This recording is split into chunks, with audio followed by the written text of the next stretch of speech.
Hello दोस्तों, welcome to my YouTube channel. आज हम करने जा रहे हैं एएलपी 16 फरवरी 2026 थर्ड शिफ्ट के पेपर का सॉल्यूशन। अगर वीडियो आपको अच्छी लगे तो चैनल को लाइक एंड सब्सक्राइब करना ना भूलें। इसका फर्स्ट पार्ट ऑलरेडी मैंने अपने चैनल पर अपलोड कर दिया है, ये इसका सेकंड पार्ट है। तो बिना समय गवाए वीडियो करते हैं शुरू। Question number 41। तो मुझे क्वेश्चन दिया गया है, तो इसमें मुझे सबसे अलग निकालना है। ओके, तो डी मेरा आता है 4 पर, यू आता है 21 पर, पी 16 पर। तो हम देख सकते हैं 4 से 17 जाने पर, 4 से 21 जाने पर प्लस 17, 21 से 16 जाने पर -5। ऐसे हम नेक्स्ट देख लेते हैं। एक्स आता है 24 पर, पी 16 पर, जे 10 पर। तो हम देख सकते हैं 24 से अगर हम 16 जा रहे हैं तो हमारा हो रहा है +18। +18 कैसे? 24 से हम 26 जाएंगे 2 और +16 यानी टोटल 18। 16 से 10 जाएंगे तो -6। अब हम नेक्स्ट करके देखते हैं। क्यू हमारा आता है 17 पर, एच 8 पर, सी 3 पर। 17 से अगर हम 8 जाएंगे तो टोटल 8 ही है। 26 में से 17 जाएगा, मेरा कितना बचेगा? 9। 9 8 17 यानी प्लस का 17। 8 से 3 जाएंगे तो -5। इससे मुझे पता चलता है कि मेरा सबसे अलग कौन सा पैटर्न है, ये वाला। राइट आंसर होगा option B, X P J. Next question. Question में बोला गया है निम्नलिखित में से सबसे बड़ा अनुपात कौन सा है। तो ये मुझे ऑप्शन दिए गए हैं। अगर मैं इसको सॉल्व करूं, इसको अगर मैं लिख सकती हूँ 21/36, तो भाग देने पर मेरा आएगा 0.5833। ठीक, ये लगभग बराबर है। ओके, नेक्स्ट अगर मैं सॉल्व करूं तो ये मेरा सॉल्व करके आएगा 17/30 लगभग बराबर 0.566। अगर मैं नेक्स्ट सॉल्व करूं 18/31 तो ये लगभग मेरा बराबर आएगा 0.5806। अगर मैं नेक्स्ट सॉल्व करूं 25/43 तो ये लगभग मेरा बराबर आएगा 0.5813। तो इसमें सबसे बड़ा मेरा क्या है? ऑप्शन ए यानी ये वाला। तो right answer option A 21/36। Next question. 50 centimetre भुजा वाला एक ओटोमन एक 6 भुजीय सफेद घनीय पासे का अवधित रूप है, जिसके फलकों पर 1 से 6 तक काले वृत्तीय बिंदु उत्कीर्ण हैं। यदि प्रत्येक उत्कीर्ण बिंदु 10 सेंटीमीटर व्यास वाला एक वृत्त है तो घनाकार पासे के उस भाग का संपूर्ण पृष्ठीय क्षेत्रफल ज्ञात कीजिए। क्वेश्चन में हमें भुजा दी गई है 50 सेंटीमीटर और व्यास दिया गया। अगर हम व्यास का आधा करें तो त्रिज्या बराबर हमारा आ जाएगा 5 सेंटीमीटर, क्योंकि व्यास त्रिज्या का 2 गुना होता है। अब हम देखें घन का कुल पृष्ठीय क्षेत्रफल। घन का कुल पृष्ठीय क्षेत्रफल। ओके, तो इसका मेरा फॉर्मूला है 6 भुजा स्क्वायर। भुजा को मैं ए मान लेती हूँ, ए स्क्वायर। तो इसको जब मैं सॉल्व करूँ तो 6 भुजा बराबर मेरा कितना है 50, तो 50 का स्क्वायर। ये मेरा सॉल्व करके आएगा 15,000 सेंटीमीटर स्क्वायर। अगर हम कुल बिंदुओं की संख्या देखें, कुल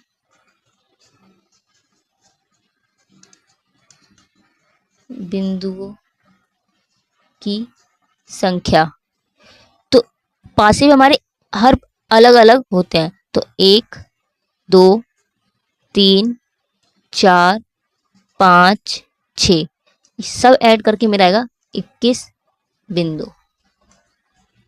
ओके, एक बिंदु का क्षेत्रफल, यानी अगर हम एक बिंदु का क्षेत्रफल निकालें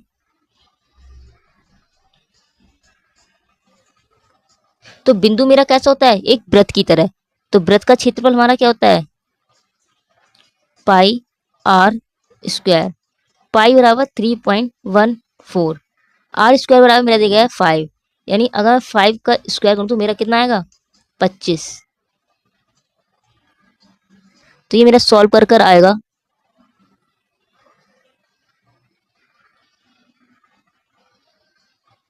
78.54 सेंटीमीटर स्क्वायर।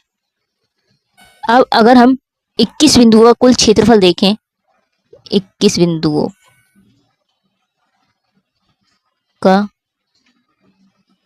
कुल क्षेत्रफल, तो ये मेरा निकल कर आएगा 21 गुणा 78.54। अगर मैं इससे इसकी मल्टीप्लाई करूं तो ये मेरा सॉल्व कर कर आएगा 1649.33 सेंटीमीटर स्क्वायर। क्वेश्चन में हमसे शेष क्षेत्रफल पूछा गया था, तो शेष क्षेत्रफल बराबर टोटल क्षेत्र मेरा कितना है, 15,000। 15,000 माइनस 21 बिंदु का कितना है, 16 90 16 49.33। अगर इसमें से मैं इसको घटाऊंगी तो मेरा आएगा 13,351 सेंटीमीटर स्क्वायर। ये मेरा राइट आंसर है। नेक्स्ट क्वेश्चन, एक विद्यार्थी के अंक गलती से 59 की बजाय 23 दर्ज कर दिए गए। इसके कारण कक्षा के औसत अंक 9/7 कम हो गए। कक्षा में विद्यार्थियों की संख्या कितनी है। तो पहले हमें 59 से कितने कम कर दिए गए, हो गए 23। तो हम ये देख रहे हैं कितने की कमी हुई है, 9 में से 3 गया 6, 5 में से 2 गया 3, 36 की।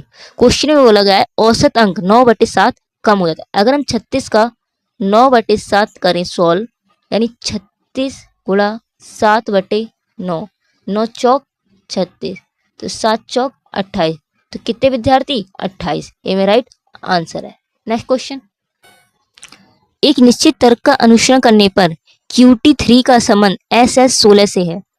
QT3 का संबंध SS16 से है। उसी प्रकार HK7 का संबंध JJ12 से है। इसी तर्क का अनुसरण करने पर NO11 का संबंध निम्नलिखित में से किससे होगा। तो हम देख सकते हैं, अगर मैं Q से S पे जाऊं तो मेरा क्या हो रहा है, +2। ऐसे अगर मैं T से S पे जाऊं तो -1। ओके, ऐसे अगर हम देखें H से J पर अगर हम जाएंगे तो हमारा रहेगा +2। K से J पर जाएंगे तो -1। ऐसे अगर हम देखें N हमारा आता है 14 पर, O 15 पर। अगर हम 14 में 2 जोड़ें तो हमारा आएगा 16। 16 पर हमारा क्या आता है P। M O हमारा आता है 15 पर। 15 में अगर हम -1 करें तो हमारा आएगा N, यानी 14 पर। ऐसे अगर हम देखें 3 और 16 इसको ऐड करेंगे तो हमारा कितना आएगा 19। ऐसे हम 7 और 12 को ऐड करेंगे यानी जोड़ेंगे तो कितना आएगा 19।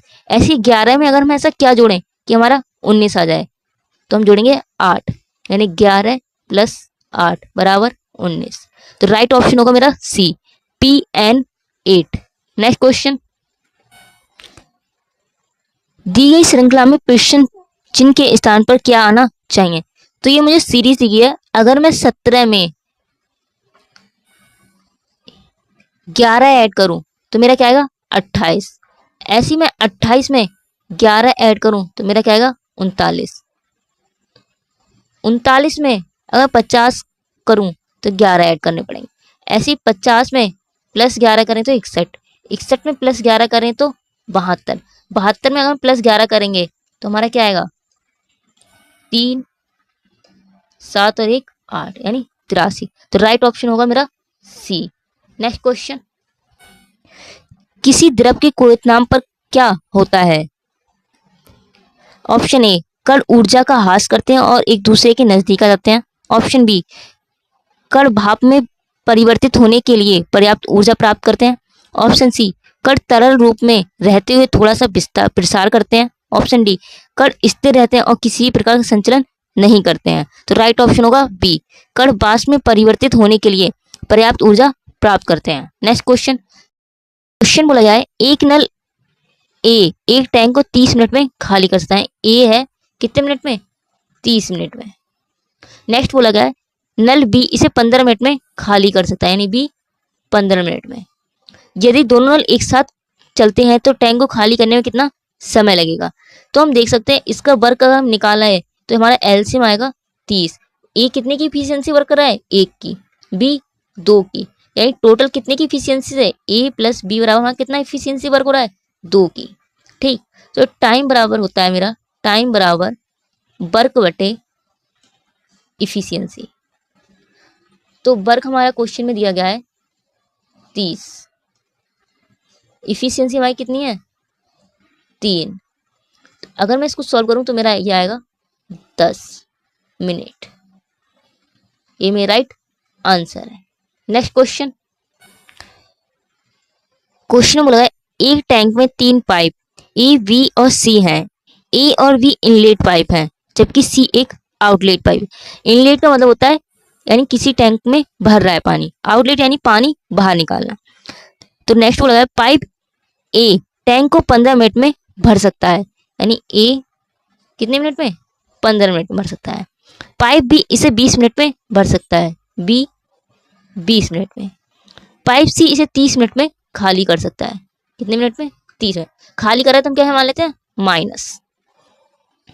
पाइपों में निम्नलिखित में चक्र में खोला जाता है मिनट एक, केवल एक, यानी मिनट एक, यानी 1 मिनट के लिए हमारा केवल ए पाइप खोला जाता है। ऐसे ही मिनट 2 के लिए हमारा बी पाइप, ऐसे ही मिनट 3 के लिए केवल सी पाइप। यह चक्र टंकी के भर जाने तक दोहराया जाता है। टंकी को पूरी तरह भरने में कितना समय लगेगा? यानी अगर हम देखें तो ए पाइप 1 मिनट के लिए, बी पाइप 2 मिनट के लिए, सी पाइप 3 मिनट के लिए हमारा खोला जाता है। ठीक है, तो अगर हम इन तीनों का लासा लें, यानी इन तीनों का अगर हम वर्क देखें तो हमारा कितना आएगा? 60। तो ए हमारा कितने की इफिशियंसी से वर्क कर रहा है? 4 की। बी हमारा कर रहा है 3 की। अगर सी की बात करें तो सी हमारा कर रहा है 2 की इफिशियंसी। यानी टोटल अगर हम देखें ए प्लस बी प्लस सी बराबर 4 प्लस 3, ये क्या है? माइनस। तो टोटल हमारा कितने की इफिशियंसी से वर्क हो रहा है? 5 की इफिशियंसी से, यानी 60 यूनिट। ये हमारा 5 यूनिट।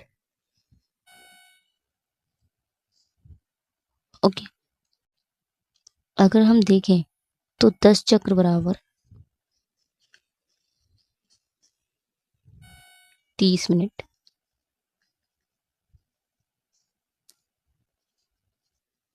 तो 5 गुणा 10 बराबर 50 यूनिट। ओके, टोटल हमारा कितना है? 60 यूनिट, यानी 50 यूनिट।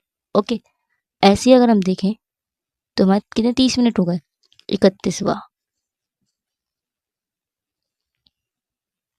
ए के लिए। ओके, तो हमारा कितना आएगा? 50 प्लस 4 बराबर 54 यूनिट। नेक्स्ट देखें 32वां, तो 32वां ये कौन आएगा? बी। तो बी हमारा कितने से हो रहा है? 54 प्लस 3 बराबर 57 यूनिट। नेक्स्ट अगर हम देखें 33वां, तो 33वें हमारा क्या होगा? 57 माइनस 2 बराबर 55 यूनिट। अगर हम 34वां निकालें, 34वां, तो हमारा क्या आएगा? फिर से ए आ जाएगा।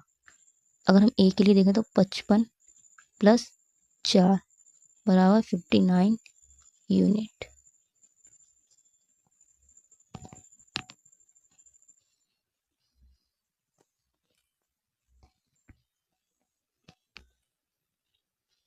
59 यूनिट।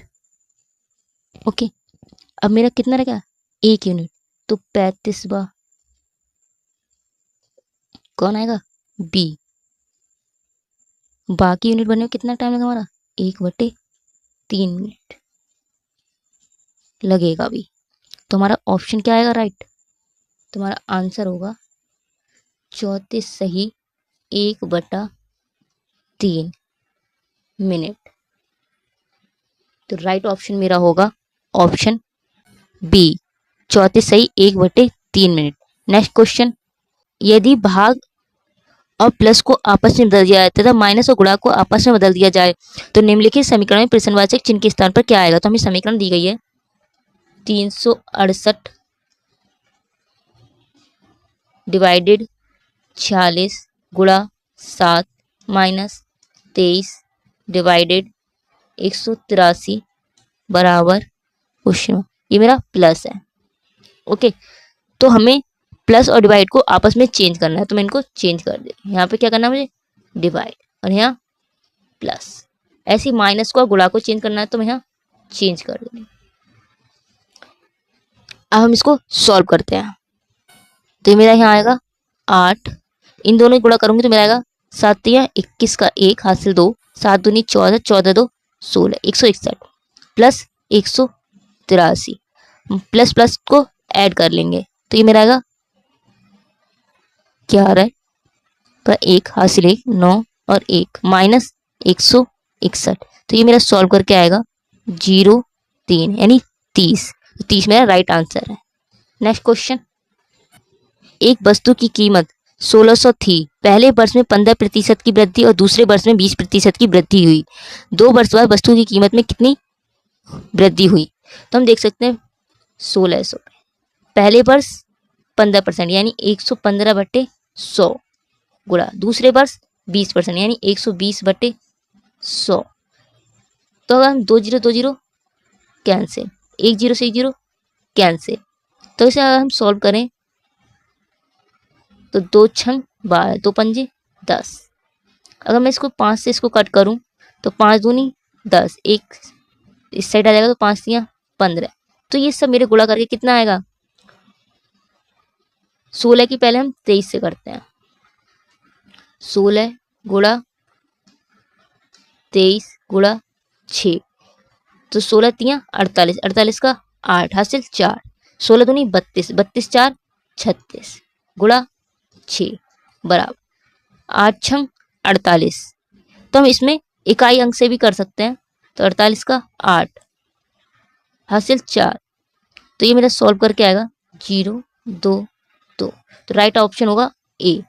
नेक्स्ट क्वेश्चन, क्वेश्चन दिया गया है यदि 6 sine Y plus cos Y बराबर रूट 9 साइन बाई है तो tan बाई की वैल्यू याद करनी है। तो हम देख सकते हैं इसमें, इसको मैं लिख सकती हूँ 6 sine Y plus cos Y बराबर, ये मेरा कितने का है 3, तो 3 साइन बाई। साइन बाई को इस साइड लेके जाएंगे तो ये मेरा हो जाएगा 3 sine Y plus cos Y बराबर 0।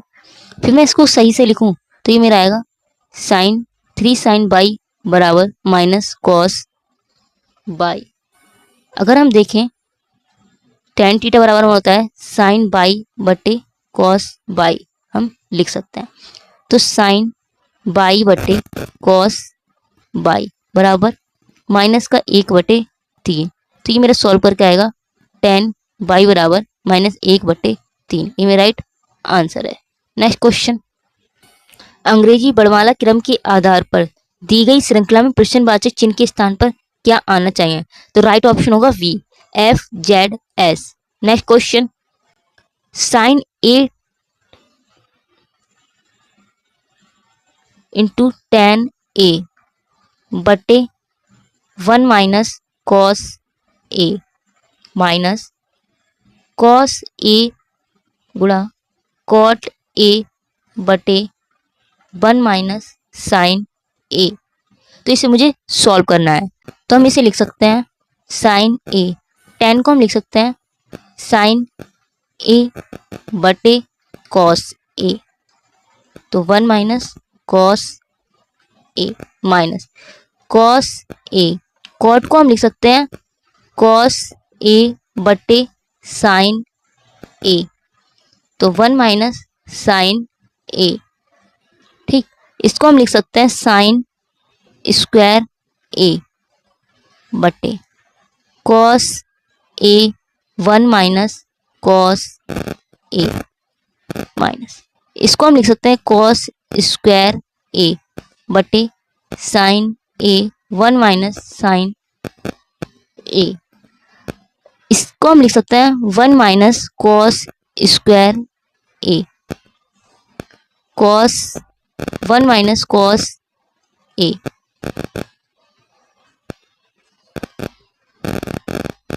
माइनस 1 माइनस साइन स्क्वायर ए बटे साइन ए 1 माइनस साइन ए। अगर हम देखें तो इसको हम लिख सकते हैं 1 plus cos A 1 minus cos ए। मेरा यहाँ आएगा 1 प्लस कॉस ए बटे कॉस ए। इसको हम लिख सकते हैं 1 प्लस साइन ए बटे साइन ए। तो ये मेरा सॉल्व कर आएगा 1 बटे कॉस ए बराबर हम लिख सकते हैं सेक ए, कॉस से कॉस कैंसिल हो जाए यानी प्लस 1।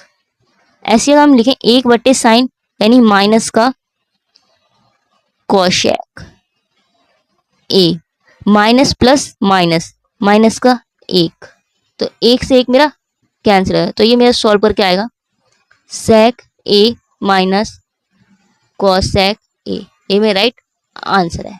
नेक्स्ट क्वेश्चन, भारतीय संविधान के निम्नलिखित में से किस अनुच्छेद में कहा गया है कि राष्ट्रपति को सहायता और सलाह देने के लिए एक मंत्री परिषद होगी जिसका प्रधानमंत्री होगा और राष्ट्रपति अपने कर्तव्यों का प्रयोग करने में ऐसी सलाह के अनुसार कार्य करेगा। ऑप्शन ए अनुच्छेद 84, ऑप्शन बी अनुच्छेद 74, ऑप्शन सी अनुच्छेद 70, ऑप्शन डी अनुच्छेद 50। तो राइट ऑप्शन होगा अनुच्छेद 74।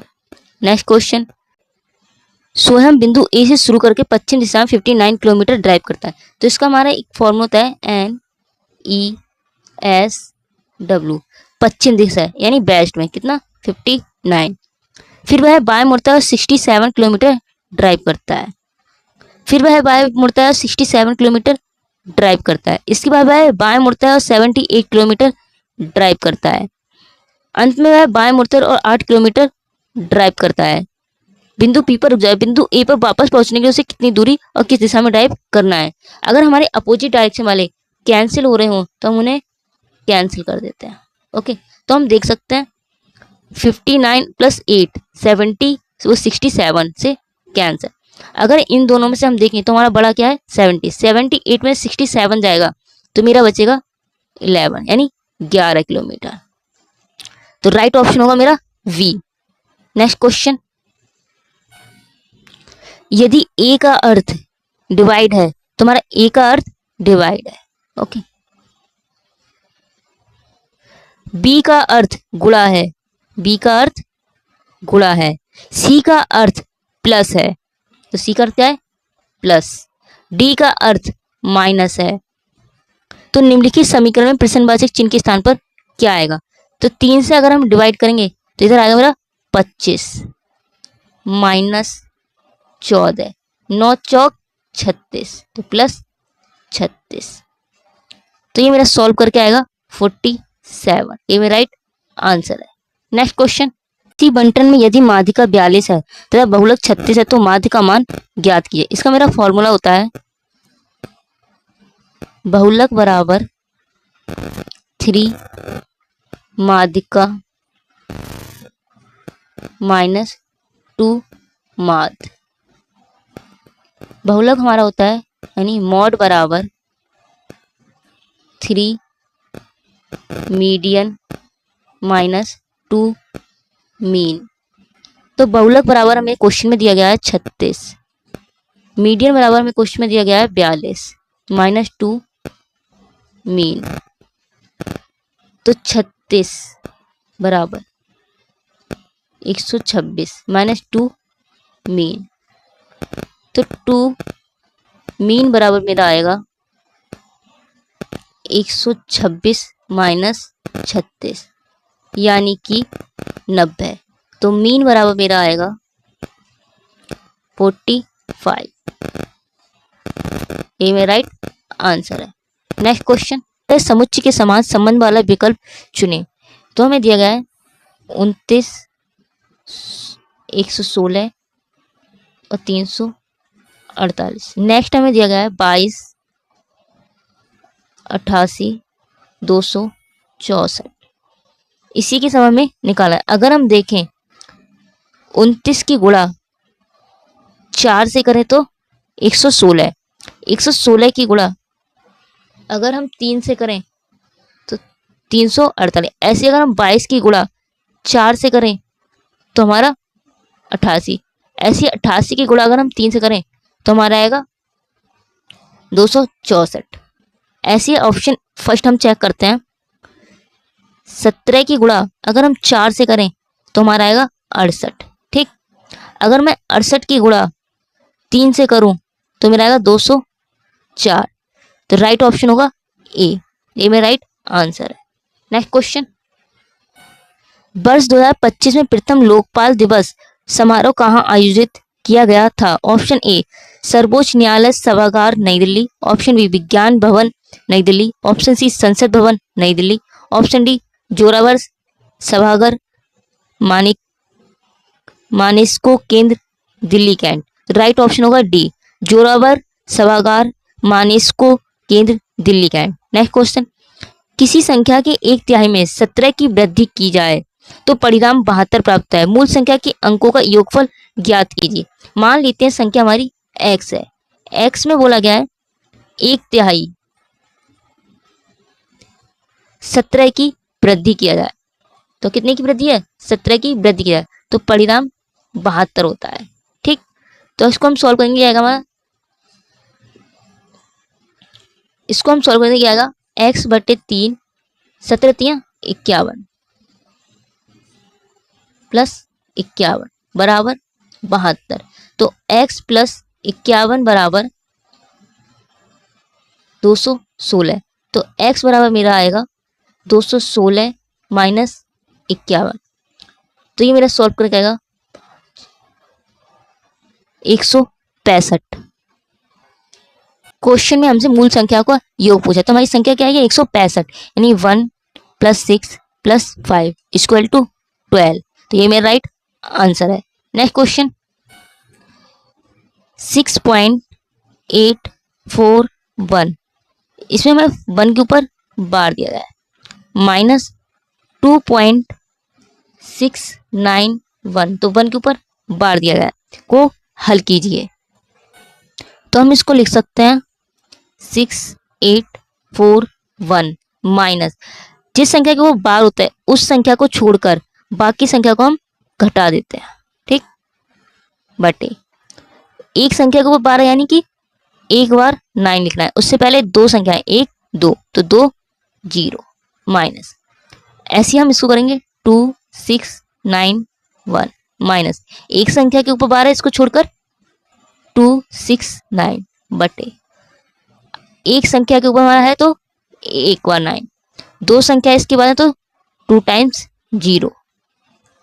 ठीक, तो ये मेरा सॉल्व करके आएगा 6157 बटे 900, यह आएगा 2422 बटे 900।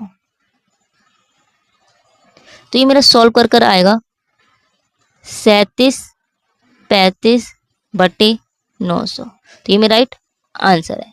नेक्स्ट क्वेश्चन, एक कर्मचारी के वेतन में पहले 20% की वृद्धि होती है और फिर 10% की वृद्धि होती है। वेतन में कुल प्रतिशत वृद्धि ज्ञात की। तो इसका हमारा फॉर्मूला होता है x + y प्लस -xy बटे 100।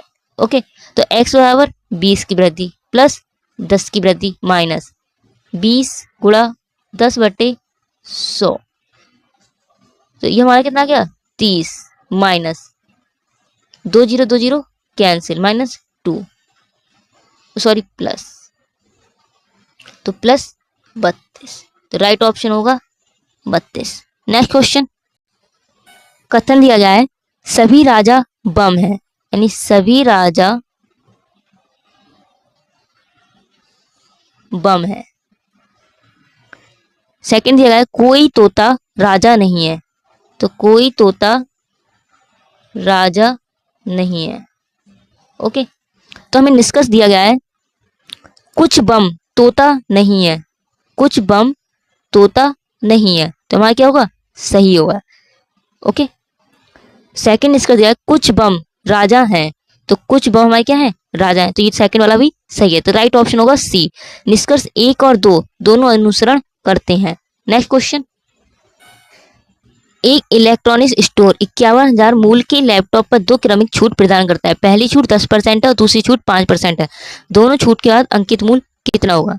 तो 51,000 पर 2 छूटें, यानी 10% की छूट का मतलब 90/100, 5% की छूट का मतलब 95/100, 2 जीरो 2 जीरो कैंसिल, 2 जीरो से 2 जीरो कैंसिल, तो ये हमारा आएगा 51 गुणा 9 गुणा 95। तो ये मैं सॉल्व करूंगी तो ये मेरा आएगा 9 एकम 9, 9 पंजे 45 गुणा 95, तो ये मेरा सॉल्व करके आएगा 43,605 रुपए। ये मेरा राइट आंसर है। नेक्स्ट क्वेश्चन, ये मुझे सीरीज दी गई है और इसमें मुझे ये पद ज्ञात करना है, तो हम देखें प्लस 12, 110 से जाएंगे 123 तो प्लस 13, 123 से जाएंगे तो प्लस 14, ऐसे इससे जाएंगे प्लस 15, ऐसे अगर हम करें तो प्लस 16, तो इसको 16 में अगर हम 16 ऐड करें तो हमारा आएगा 861, यानी 168 मेरा राइट आंसर है। नेक्स्ट क्वेश्चन, एक निश्चित तर्क के अनुसार 18 का संबंध 54 से है, 18 का संबंध 54 से है, 33 का संबंध 99 से है, तो 27 का संबंध ज्ञात कीजिए। तो अगर हम देखें तो 18 की अगर हम गुणा करें तो 18 तियां 54, ऐसे 33 की हम करें तो गुणा 3, ऐसे हम 27 की गुणा 3 से करें तो हमारा आएगा 81, तो 81 मेरा राइट आंसर है। नेक्स्ट क्वेश्चन, किसी धनराशि पर 6% वार्षिक साधारण ब्याज से 2 वर्ष में 480 ब्याज अर्जित होगा, तो हमें इसमें मूलधन निकालना है। तो हमारा फॉर्मूला होता है ब्याज बराबर PRT/100, यानी SI बराबर, क्वेश्चन में हमें दिया गया है ब्याज 480, मूलधन हमें ज्ञात करना है यानी प्रिंसिपल, R बराबर यानी दर हमें दी गई है 6%, टाइम हमें दिया गया है 2 वर्ष बटे 100, अगर मैं 2 से इसे कैंसिल करूँ तो मेरा आएगा यहाँ 50, तो ये मेरा P बराबर सॉल्व करके आएगा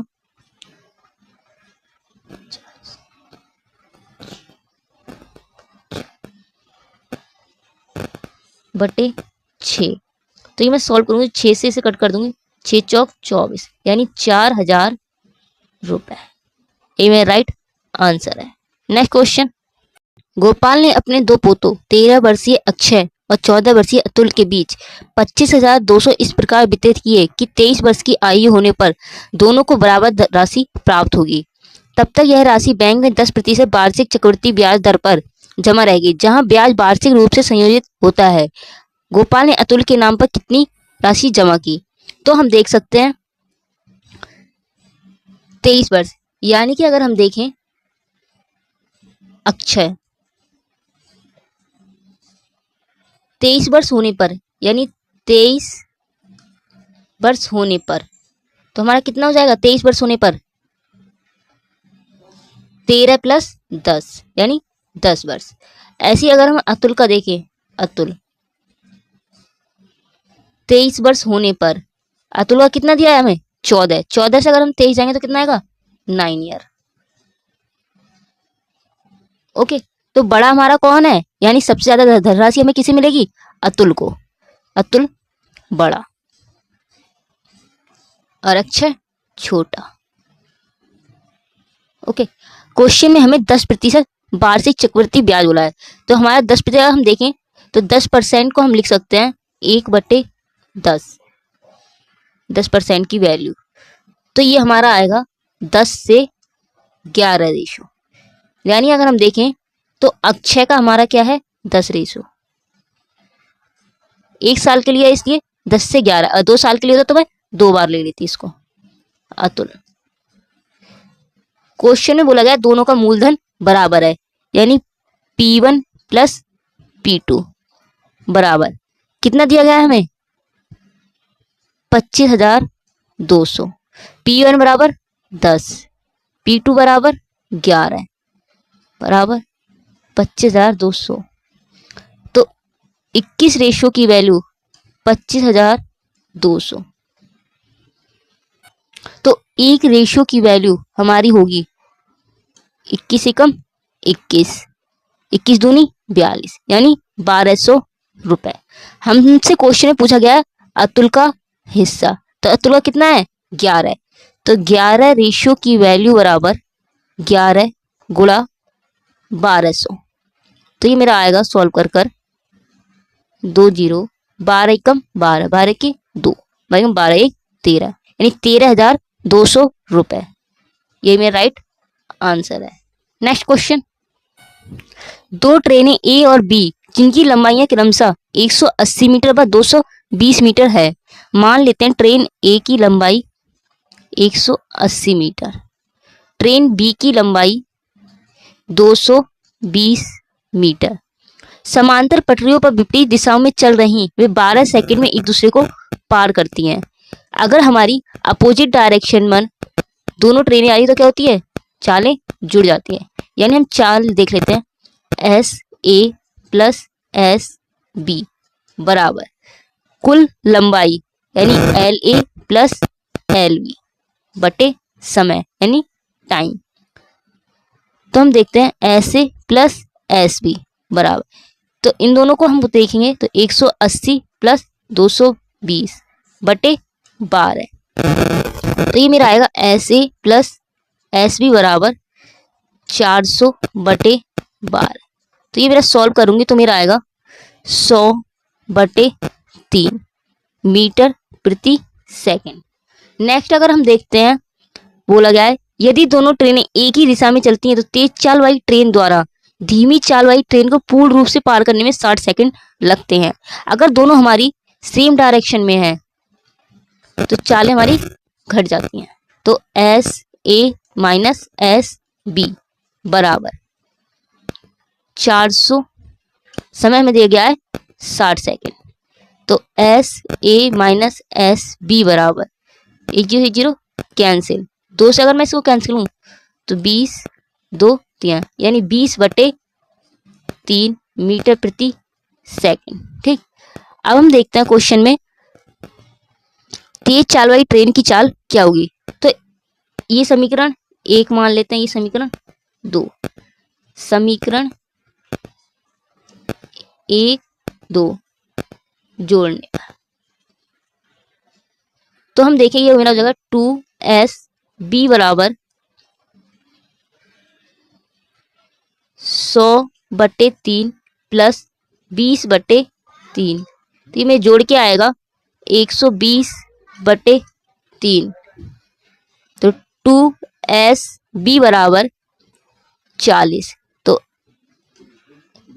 एस बी बराबर 20 मीटर प्रति सेकंड। जब हम इसको किलोमीटर में चेंज करेंगे तो हमारा आएगा एस बी बराबर 20, किलोमीटर में चेंज कर लिखा 18 बटे 5 से गुणा करते हैं, तो 5 चौक 20, 18 छक 72, तो मेरा आएगा 72 किलोमीटर प्रति घंटा। यही मेरा राइट आंसर है। नेक्स्ट क्वेश्चन, ये मुझे क्वेश्चन दिया गया है और क्वेश्चन में बोला यदि दूसरी सबसे बड़ी संख्या के दूसरे अंक को सबसे छोटी संख्या के तीसरे अंक में जोड़ा जाए तो परिणामी क्या होगा। तो दूसरा सबसे बड़ा अंक कौन सा, 6 प्लस अंक को सबसे छोटी संख्या के तीसरे अंक में, सबसे छोटी संख्या ये है तो पहला अंक, पहला ये है, दूसरा तीसरा कौन सा है ये वाला, यानी 7। 7। इन दोनों को जोड़ के मेरा आएगा 13। 13 मेरा राइट आंसर है। नेक्स्ट क्वेश्चन, एक निश्चित तरीके से AL8 का संबंध EQ40 से है। AL8 का संबंध EQ40 से है। उसी तरीके से MF13 का संबंध QK65 से है। समान तर्क का अनुसरण करते हुए UO5 का संबंध किससे होगा? तो हम देख सकते हैं, अगर हम देखें तो 8 की गुणा 5 से 8 पंजे 40। ऐसे अगर हम 13 का देखें तो 13 गुणा 5 65। अगर हम 5 की गुणा 5 से करें तो 5 25। देखिए मेरे 25 वाले 2 ऑप्शन है, तो हम नेक्स्ट चेक करते हैं। तो अगर हम देखें तो ए हमारा आता है 1 पर, ई 5 पर, 1 से 5 जाने पर +4। एम हमारा आता है 13 पर, क्यू हमारा आता है 17 पर। अगर हम 13 से 17 जाएंगे तो +4। ऐसे हम देखें यू हमारा आता है 21 पर। 21 में अगर हम +4 जोड़ें तो हमारा कितना आएगा? +4 25। तो 25 पे मेरा आता है 22। इसमें मेरा राइट ऑप्शन होगा वी, यानी T25। नेक्स्ट क्वेश्चन दिया गया है ABCDEFG एक गोल मेज के परितः उसके केंद्र की ओर अभिमुख करके बैठे हैं। तो 7 लोग हैं। ओके, F A के बाएं तीसरे स्थान पर बैठा है। मान लेते हैं F ये बैठा है A के बाएं, यानी A के बाएं 1 2 3। ओके, बोला है E और C के बीच केवल A बैठा है, या फिर मैं E यहाँ बना दूं या यहाँ, तो मैं E यहाँ कर देती हूँ और C यहाँ पर। क्वेश्चन में बोला गया था D के बाएं दूसरे स्थान पर बैठा है, तो दूसरे। ओके, तो C मेरा यहाँ है तो D मेरा कहाँ जाएगा? यहाँ पर। ओके, दूसरे स्थान। B F का निकटतम पड़ोसी नहीं है, तो B तो मेरा यहाँ नहीं आएगा, तो B मेरा कहाँ आएगा? यहाँ पर। तो G मेरा कहाँ जाएगा? यहाँ पर। अब क्वेश्चन हमसे पूछा गया है E के दाईं ओर से गिनने पर D और E के बीच कितने व्यक्ति बैठे हैं, यानी दाईं ओर से अगर हम गिने तो 1 2 3। कितने व्यक्ति बैठे हैं? 3। ये मेरा राइट आंसर है। नेक्स्ट क्वेश्चन 7 बॉक्स एक के ऊपर एक रखे गए हैं, लेकिन आवश्यक नहीं कि वे इसी क्रम में हों। तो मान लेते हैं 7 बॉक्स 1 2 3 4 5 6 7। ओके, पूरा W के नीचे केवल 2 बॉक्स रखे गए हैं, तो W के नीचे केवल 2, यानी 1 2, तो W मेरा कहाँ आएगा? 5 पर। नेक्स्ट बोला गया है T को K के ठीक नीचे रखा जाता है। मान लेते हैं T के नीचे, ठीक। ओके, H और W के बीच केवल एक बॉक्स रखा गया है, H और W के बीच। H को T के ठीक नीचे रखा जाता है, T के ठीक नीचे, तो K मेरा कहाँ जाएगा? ऊपर। ओके, U को Z के ठीक नीचे रखा जाता है, तो एक साथ 2 आने चाहिए, यानी U मेरा ये आ जाएगा, Z ये आ जाएगा। अब क्वेश्चन में मेरा क्या बचा? R, तो R मेरा ये आ जाएगा। W के ठीक ऊपर कौन सा बॉक्स है? तो W के ठीक ऊपर कौन सा है? R, ये मेरा राइट आंसर है। नेक्स्ट क्वेश्चन, राज के पास 8 सेंटीमीटर त्रिज्या का एक गोल आकार का केक था। उसने उसे चॉकलेट में डुबोकर फ्रीजर में रख दिया। कुछ समय बाद उसने देखा कि केक पर चॉकलेट की 2 सेंटीमीटर मोटी परत जम जाती है। चॉकलेट में डुबाने के बाद केक के पृष्ठीय क्षेत्र में कितने प्रतिशत की वृद्धि हुई? तो मान लेते हम छोटे वृत्त की त्रिज्या हमें दी गई क्वेश्चन में 8 सेंटीमीटर। अगर जब हमारा मान लेते हैं ऐसे वृत्त था, अगर अब उसमें 2 सेंटीमीटर परत चढ़ गई तो ये हमारा बड़ा हो गया, ठीक, यानी 2 सेंटीमीटर। तो बड़े वृत्त की मान लेते हैं,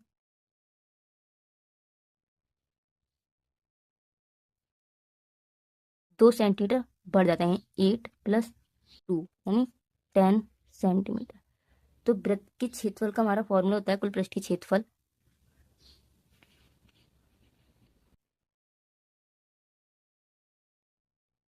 क्षेत्र बराबर 4 पाई कैपिटल आर यानी बड़े की त्रिज्या माइनस छोटे की त्रिज्या बट्टे छोटे की त्रिज्या, यानी हमें पहले वाला निकालना है। 4 पाई आर स्क्वायर गुणा प्रतिशत में बदलने के लिए 100 से गुणा कर देंगे, तो हमारा क्या होगा 4 पाई से 4 पाई कैंसिल, आर बराबर 10 का स्क्वायर, आर बराबर 8 का स्क्वायर बटे आर बराबर 8 का स्क्वायर गुणा 100। तो ये मैं सॉल्व करूँ तो आएगा मेरा 100 माइनस 64 बटे 64 गुणा 100। तो 64 में से मेरा 36, 100 में से 64 जाएगा तो मेरा बचेगा 36 बटे 64 गुणा 100। 4 नहीं 36, 4 एकम 4, 4 छः 24। तो ये मेरा सॉल्व करके आएगा